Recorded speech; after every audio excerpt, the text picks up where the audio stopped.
Sekitar pukul 9 WITA terjadi gempa cukup keras hingga mengagetkan pasien dan pengunjung di Rumah Sakit Sangla Denpasar. Gempa mengakibatkan beberapa bangunan gedung Wing Amerta kamar 111 dan 112 runtuh dan menimpa 5 pasien. Selain itu, gardu listrik mengalami korsleting sehingga terjadi ledakan dan kebakaran. Pihak rumah sakit mencoba memadamkan api, namun tidak berhasil. Api semakin membesar membuat pihak rumah sakit minta bantuan ke BPBD Provinsi Bali dan Kota Denpasar. Saat pihak keamanan rumah sakit menghidupkan alarm tanda bahaya, para dokter maupun perawat yang berada di gedung lain mencoba membantu mengevakuasi pasien yang berada di gedung Wing Amerta. Selain pasien, dokumen serta peralatan medis juga ikut diselamatkan. Pasien yang mengalami luka parah langsung dilarikan ke ruang UGD menggunakan mobil ambulans. Itu sekelumit gambaran simulasi bencana yang digelar Rumah Sakit Sangla. Akibat dari gempa itu ada reruntuhan, skenarionya reruntuhan di kamar 111 dan kamar 112 lantai 1 Wing Amerta.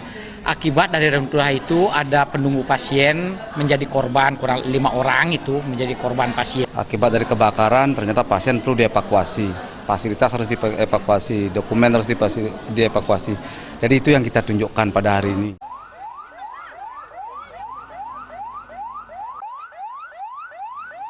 Direktur Utama RS Sangla, AA Sri Saraswati mengatakan, RS Sangla rutin setiap tahun melakukan simulasi penanggulangan bencana akibat manusia maupun alam. Pelaksanaan simulasi bertujuan agar seluruh jajaran terampil menangani bencana dengan standar operasional prosedur yang ada.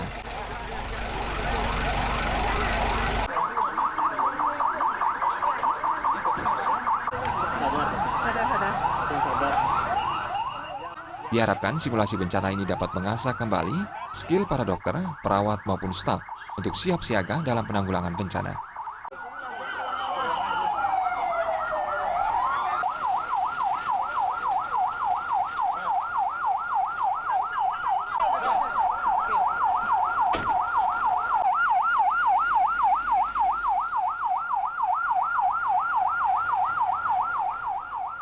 Melalui simulasi ini kita bisa mengasah kembali skills mereka karena tentunya penanganan disaster ini atau penanganan bencana ini kan tidak terpakai setiap saat. Jadi kalau ada bencana, kami sih berharap dan berdoa tidak ada bencana, tetapi kalau toh ada bencana, kita harus siaga, kita harus siap untuk mengendalikan dan menangani bencana itu. Di bagian akhir dilakukan evaluasi bersama mengenai kekurangan-kekurangan yang terjadi saat simulasi berlangsung. Raiswantara dan Indrawan, Bali TV.